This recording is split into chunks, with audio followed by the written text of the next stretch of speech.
definitely hard to and I think we just finished up a 10-hour run. That's pretty long for only 60 miles. So I think it slowed everybody down. And then with it snowing here, it was snowing all day until it cleared off late tonight. But was it snowing all day out here? It was kind of on and off, but it seemed like the trail was always snow covered. I know the trail breakers are out front and running the snow machine, but I think the snow is coming faster than anybody could kind of pack it down. So it was it was definitely a real trail. We were breaking snow trail and having a good time. I'm really tired. Talk about passing up Alan Moore out there on the trail. What was that like? Well, I was just trying to think. I mean, there was still 50 miles left in the race. So I was there's a lot happened in 50 miles. And then also my leaders didn't really want to pass him, so he ended up actually having to help my leaders by his team.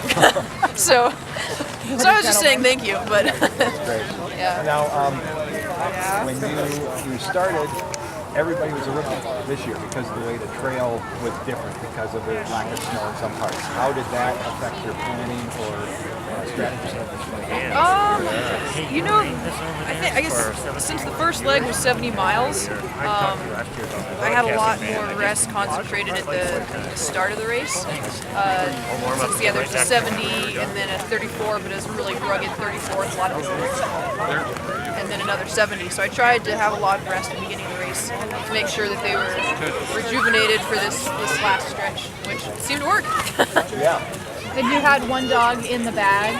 Yes. What was that? Yeah, Boone, she, on the trail, since it's really soft, she had stepped through into like an air pocket underneath the tree trunk and just fell over and kind of twisted her leg a little bit. So she was actually very unhappy to be in the sled bag. I don't know if you guys saw her. She was trying to get out the entire ride, but she had to ride just to make sure that it heals totally.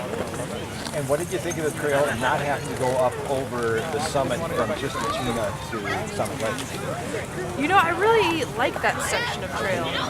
So hopefully there'll be snow in the future years so we can get, because I think it's beautiful up there. But going on the pipeline, we've still got some big hills where I can puff and puff and realize how out of shape I was. So I didn't miss that part. Ryne, what are you most proud of in this race?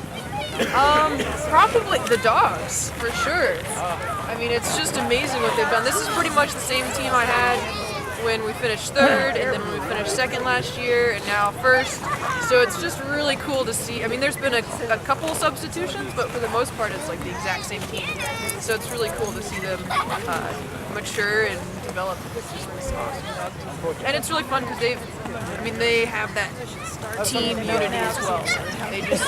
They know who's in their pack, and you can see that they've really bonded.